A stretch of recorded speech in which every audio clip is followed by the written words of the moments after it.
At this point, we've recorded way over 100 episodes and through practice helped thousands of patients. But I'm going to kind of give you the breakdown today of how it all began.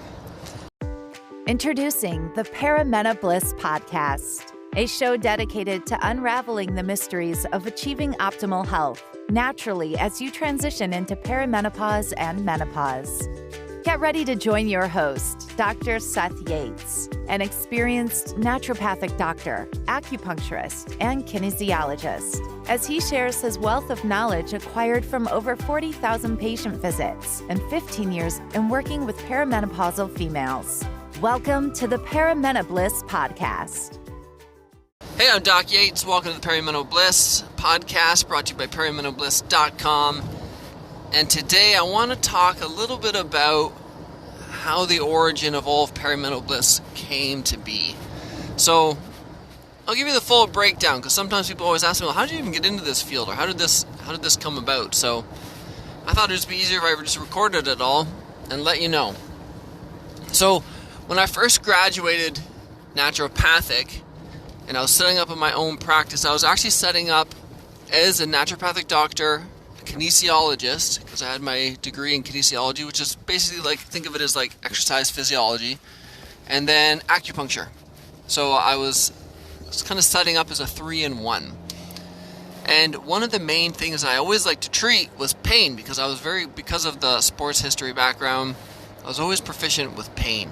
But what happened is that people kept coming in with pain, but yet when I looked at the people that fill out on their intake form, what are your top 3 concerns? So they might have pain, they might have arthritis, they might have asthma, they might have skin conditions, but always the top 1 or 2 things was always weight loss, which meant that if I wanted to treat what I like treating, pain, arthritis, injuries, I had to be able to solve what they were there for, because you can't just take over the conversation and be like, well, actually, I know you're here for this, but I'm just going to work on just this. You have to do both. So through the years, I got very proficient at treating weight loss, so much so that it became like one of the mainstays of my practice. But what I started to notice as the time went on is that there was one subgroup of people that it was very difficult to get results with for weight loss, and this was, of course, the perimenopausal group. Like, they would do everything right. They would follow the diet properly. They would exercise more than anyone. They were nailing it. And yet, it was the one group where weight was just not moving, and we had to figure out a solution quick, because I was getting frustrated, they were getting frustrated. So we had to figure it out. So initially obviously we knew it was hormonal at that point, because it was just such that group, it was just like everyone was in that same era. They were all, they still had their cycle, but things were changing. They were gaining weight. They hadn't done anything different.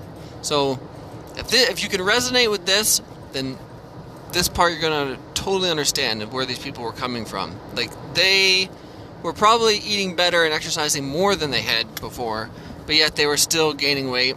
And they were gaining weight in spots where they didn't typically used to gain weight, more specifically kind of in their midsection. They call it like the perimeno pouch, the little perimeno bloat. They were getting all of that.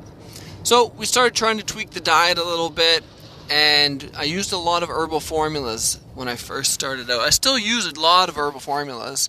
For the first couple years when I was practicing, we didn't use any bioidentical hormones at all yet. So which means that the only tools I had initially were these herbal formulas.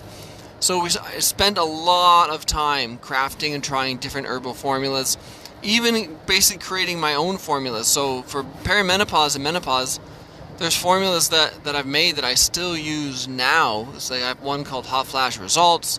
We've got one called Estrodom, and we still use those now as part of our program. So I'm glad that at that point, to be honest, that we weren't using any bioidentical hormones, because it forced me to create more things from an herbal dietary approach. That really, when you do that, it makes the hormone balance so much easier. So we have these new formulas. We had the estrogen. We have something called hormone balance. We had one called FemCom. We had all of these formulas and each one of these formulas could help with the various symptoms. But then we started adding in the bioidenticals. And when we figured that part of it out, it was like the final piece of the puzzle. On its own, I don't think it would be enough. If that was the only thing you did. In fact, I know for certain that it's not enough, because I've had clients come in and be like, you know what, I don't want to change my diet, I don't want to do the exercise, I don't want to do any herbal formulas, I just want you to balance my hormones, let's do that. And yes, it is enough that you can balance their hormones, but it's not enough you're going to get result in all of the symptoms. What I have found is that when you're working to balance hormones with regards to weight, once you get the hormone balance, it allows you then to lose weight, but it doesn't make the weight come off on its own. It just means that instead of doing all the work and diet changes and exercise and all of that stuff and just spinning your wheels and not getting any results, it makes it so you can get results, but you still have to do that stuff. So just the hormone balance is not enough, unfortunately.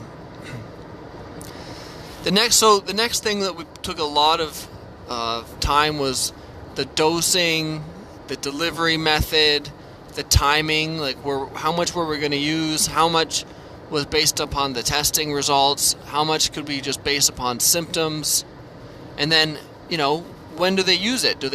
When do they use the hormones all the time? They use it in the morning, nighttime, daytime? Do they take it for the entire cycle? Do they take it the second half of the cycle? What if they've already had a hysterectomy and they don't have a cycle? What if they're on an IUD and they don't have a cycle? We've balanced and figured out all of those things. And honestly, then what we've been doing for the last 10 years, so 15 years of practice, the last 10 years has been a lot of repeat and refine, repeat and refine, repeat and refine, constantly looking for ways that we can improve the process, really at this point to streamline it and try and make it more simple. So can we combine products? Can we do things to simplify the diet? And it's just been about trying to make the process easier, because now we know what works, but how can we make it easier to implement so that anyone can do it? And so that anyone can do it with just 2 to 4 products total.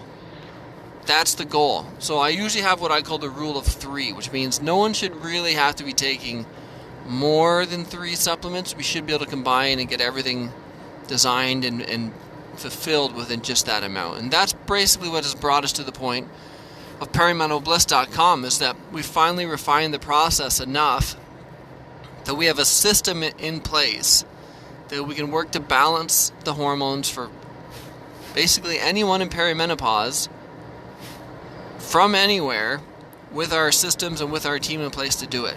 So it has been an exciting ride, to say the least. So I hope this kind of gives some of the backstory for those of you who are wondering about what was this all about, how did this come to be, and I hope that answers some questions.